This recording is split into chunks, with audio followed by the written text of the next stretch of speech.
আশীর্বাদ নিতে উনি এখানে এসেছেন, এর জন্য উনাকে অবশ্যই আবার আমি ধন্যবাদ দেব। বন্ধুগণ, ত্রিপুরাতে জাতি জনজাতি আমাদের এই যে মৈত্রী, সেটা যেন সুদৃঢ় হয়, তার জন্য ভারতীয় জনতা পার্টির আমাদের কেন্দ্রীয় নেতৃত্ব এবং আমাদের যে যশস্ব প্রধানমন্ত্রী নরেন্দ্র মোদীজি সবসময় সর্বতভাবে উনি চেষ্টা করেন এবং চেষ্টা করে যাচ্ছেন। আপনারা সবাই জানেন যে কোভিড মোকাবেলার সময় যশস্বী প্রধানমন্ত্রী নরেন্দ্র মোদীজির মার্গদর্শনে আমাদের এখানে উপস্থিত আমাদের রাষ্ট্রীয় অধ্যক্ষ জেপি নাড্ডাজি আমাদের কার্যকর্তাদের কিভাবে উদ্বুদ্ধ করেছেন। আমরা কেউ রাস্তার মধ্যে বেরোতে পারতাম না তখন, সেই জায়গার মধ্যে উনি আমাদের ভার্চুয়াল মিটিং করে করে সমস্ত কার্যকর্তাকে মাঠে নামিয়েছে, যাতে একজনও ব্যক্তি বিভিন্ন সময়ে বিভিন্নভাবে মানুষ যেন না খেয়ে থাকে তার জন্য ব্যবস্থা, না খেয়ে থাকতে পারে তার জন্য চেষ্টা করেছেন। আমরা খাবার পৌঁছে দিয়ে গেছি, কোভিড ভ্যাকসিনেশনের সময় উনার নির্দেশে আমরা কাজ করে গেছি। এইরকম একজন ব্যক্তিত্ব আমাদের মাঝখানে আজকে এসছেন। আমরা সত্যি আজকে আনন্দিত এবং সময় সময় উনি যে নির্দেশিকা আমাদের দেন তার জন্য ভারতীয় জনতা পার্টির সমস্ত কার্যকর্তা এবং সাধারণ মানুষ পর্যন্ত উনার যে সবসময় উনাকে দেখেন এবং উনাকে অত্যন্ত শ্রদ্ধা সাথে উনাকে সবসময় উনাকে ভাবেন। তো এইরকম একজন ব্যক্তি আজকে এসছেন, আমি আর বিশেষ কিছু বলবো না।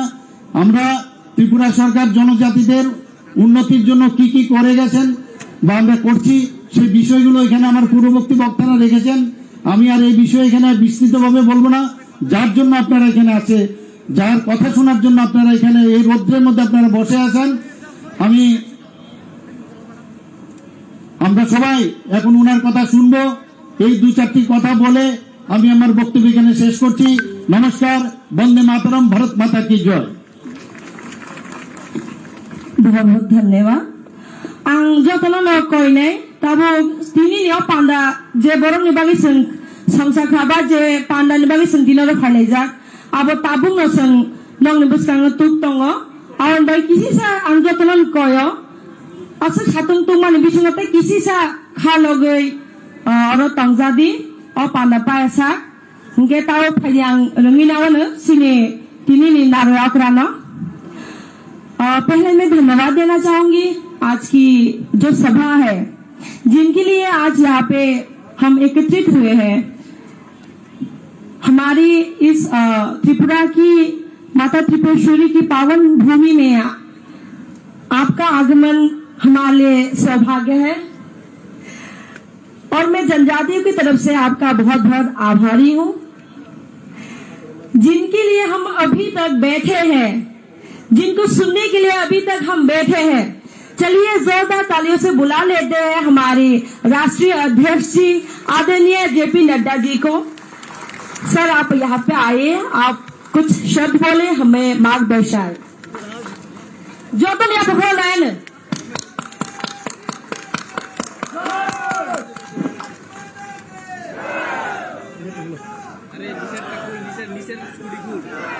आज के इस सभी मेरे साथ बोलेंगे, भारत माता की, भारत माता की, भारत माता की।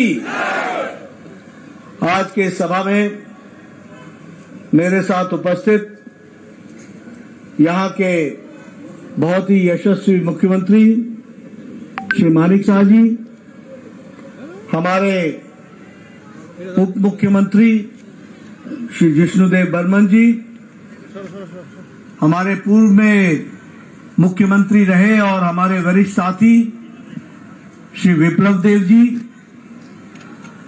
भारत सरकार में मंत्री बहन प्रतिमा भौमिक जी, हमारे प्रदेश के जुझारू अध्यक्ष, कर्मशील अध्यक्ष और मेरे वरिष्ठ साथी श्री राजीव भट्टाचार्य जी, विनोद सोनकर जी हमारे प्रभारी,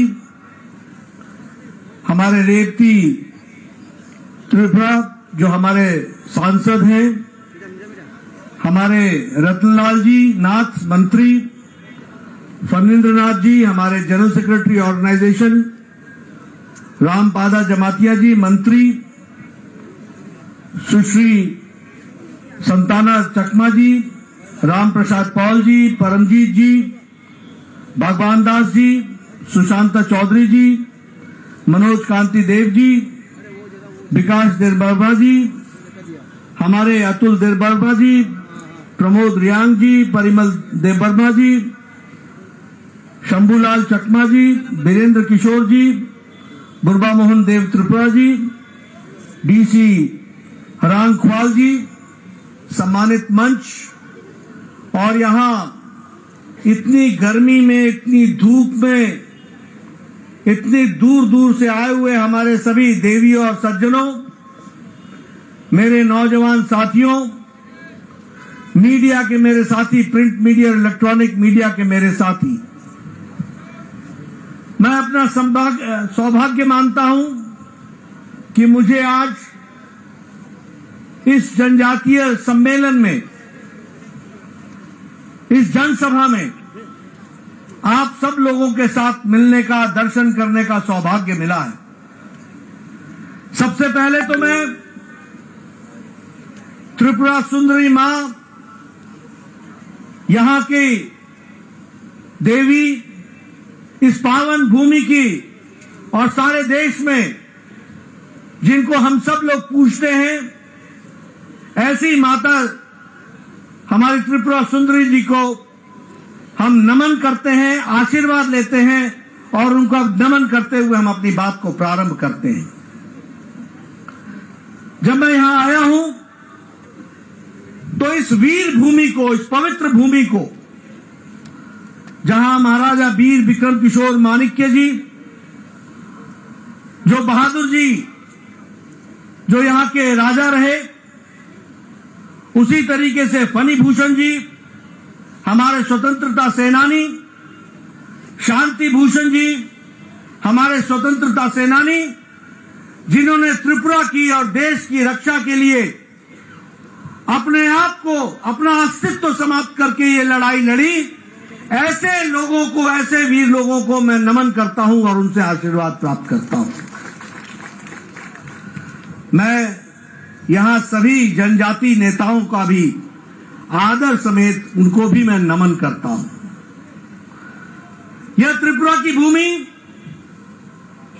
जो विभिन्न जनजातियों से, लगभग 19 समुदायों से, 19 जनजातियों से त्रिपुरा प्रदेश एक तरीके से खुशहाल, आगे बढ़ने वाला, अपनी आकांक्षाओं को पूरा करते हुए आगे बढ़ने का, पहले विप्लव देव जी और मानिक शाह जी के नेतृत्व में यह प्रदेश आगे बढ़ने के लिए जो आगे बढ़ा है, ऐसी पवित्र भूमि को जहां मैं नमन करता हूं, वहीं मैं जनजातीय समुदाय को भी नमन करता हूं और आशीर्वाद लेकर के अपनी बात को प्रारंभ करता हूं।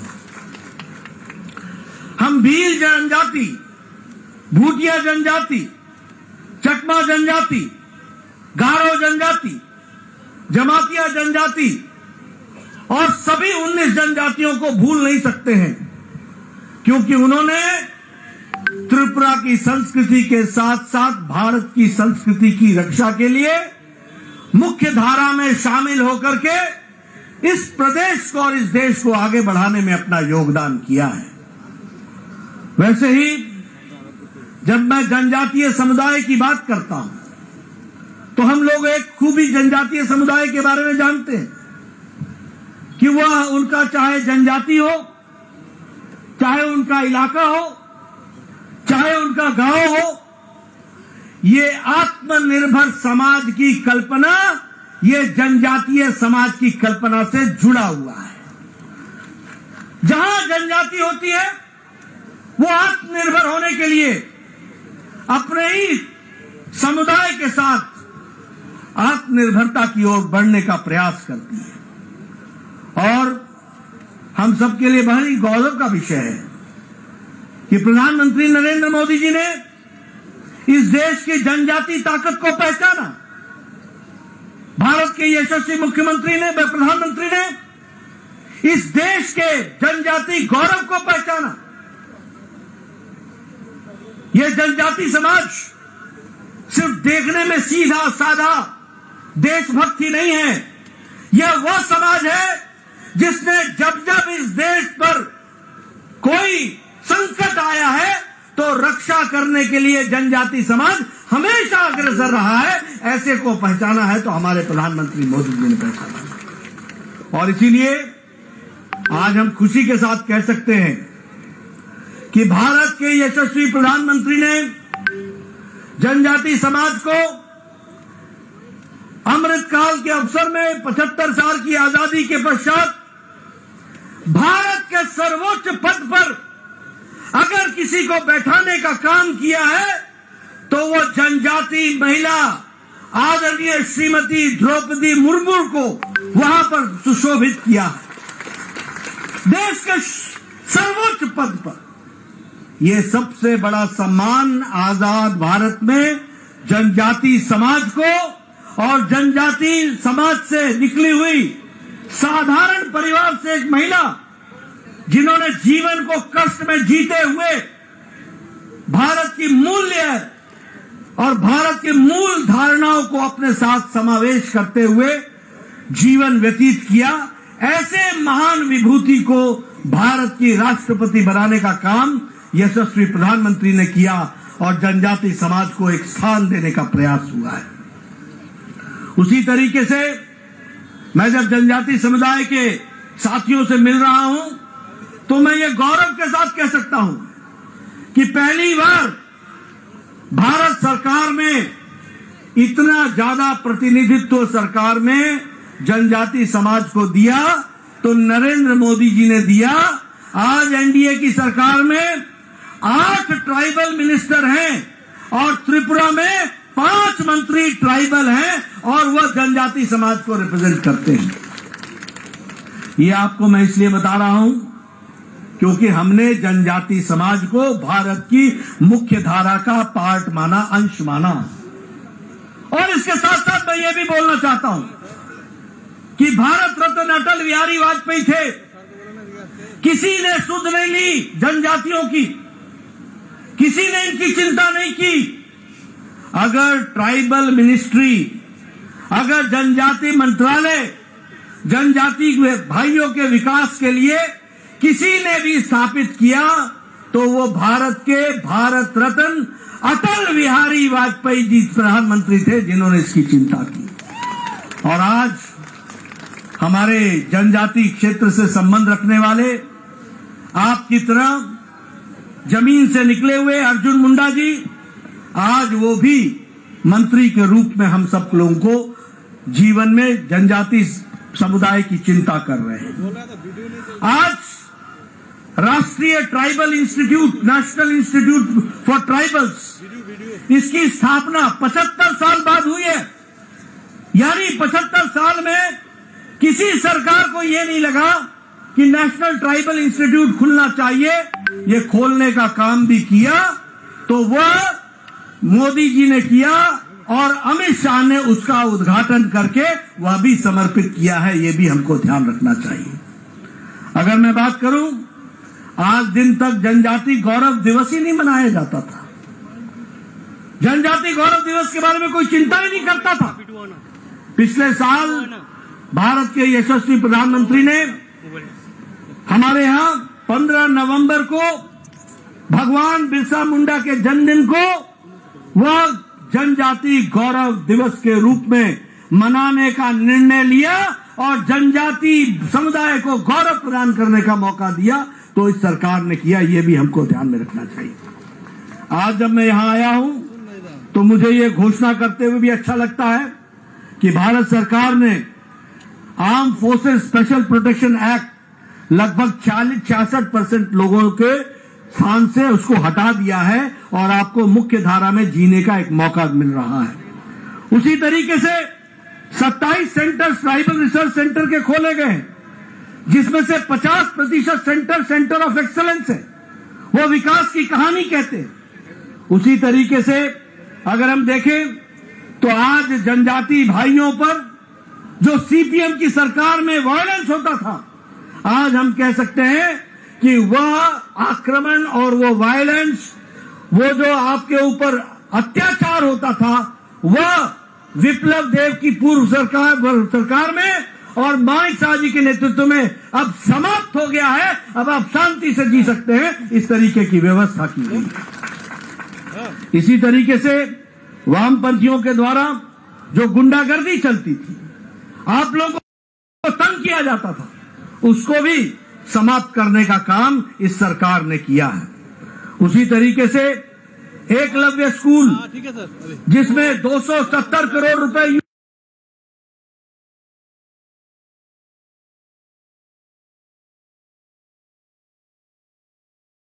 यूपीए की सरकार खर्च करती थी, आज 1400 करोड़ रुपए भारत सरकार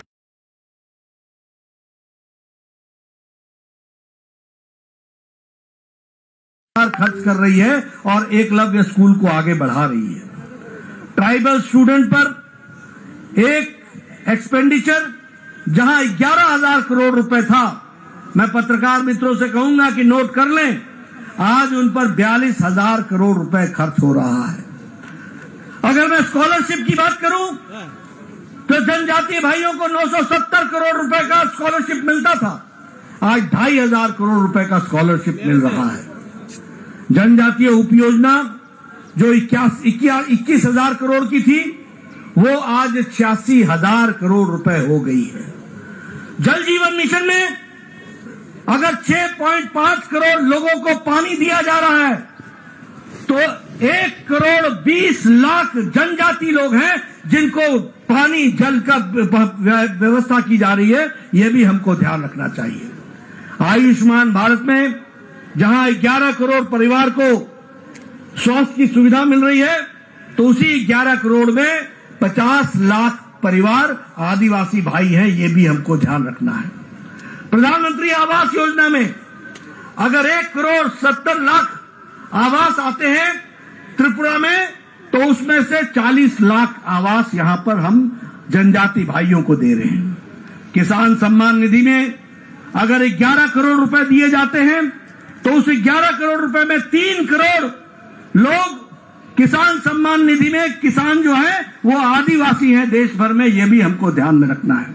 मित्रों, जल, जंगल, जमीन, स्वास्थ्य, शिक्षा, परंपरा, इसकी चिंता अगर किसी ने की है तो वह मोदी जी की सरकार ने की है। आज जनजाति के गौरव को बचाने के लिए जो जनजाति लोगों ने देश के लिए अपना योगदान किया है, उसको एक तरीके से म्यूजियम के रूप में स्थापित करने का काम किया है।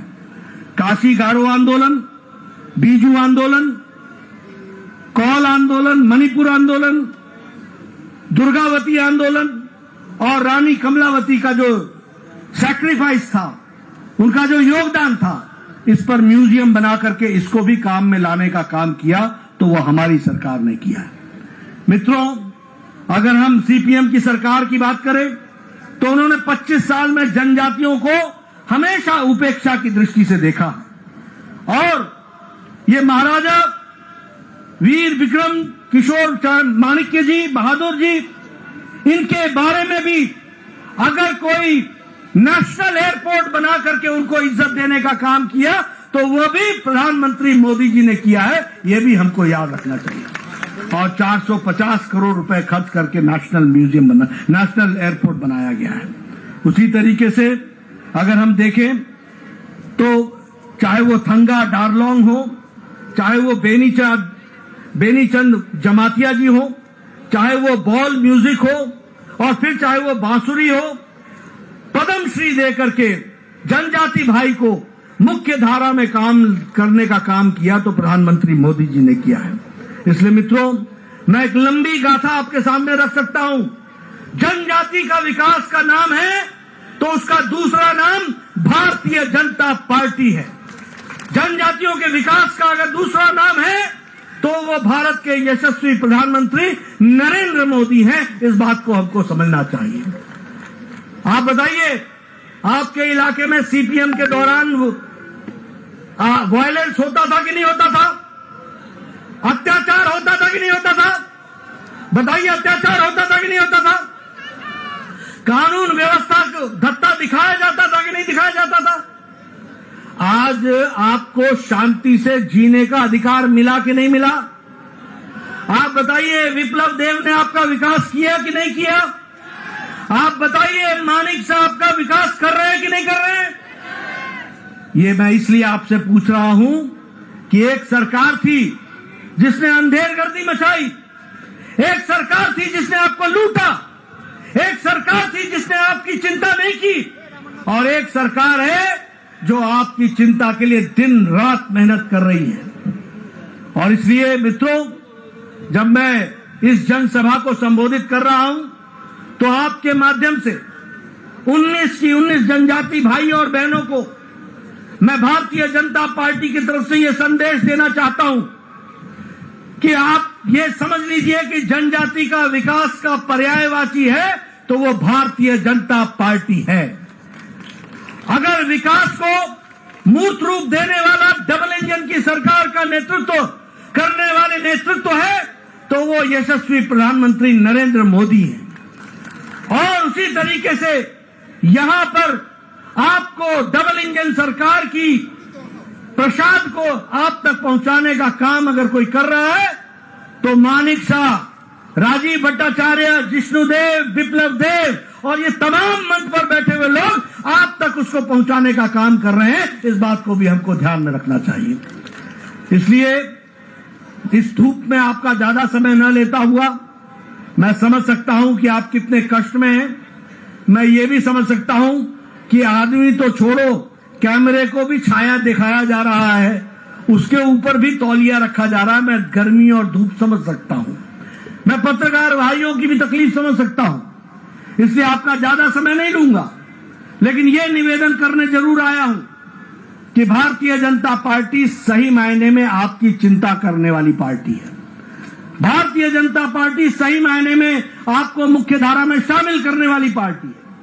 भारतीय जनता पार्टी आपके विकास के लिए शिक्षा, स्वास्थ्य, परंपरा, विकास, किसानों की चिंता, आपकी परंपरा को बचाने का काम ये कोई कर रहा है तो ये भारतीय जनता पार्टी कर रही है। और नेतृत्व हमें सबको मोदी जी का आशीर्वाद प्राप्त है।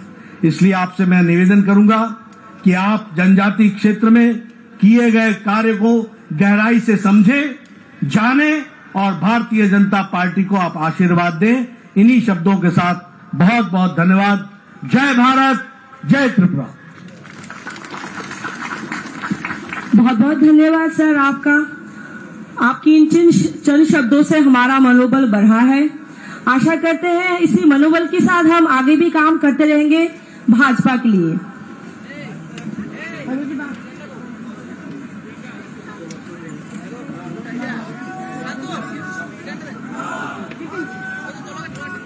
जय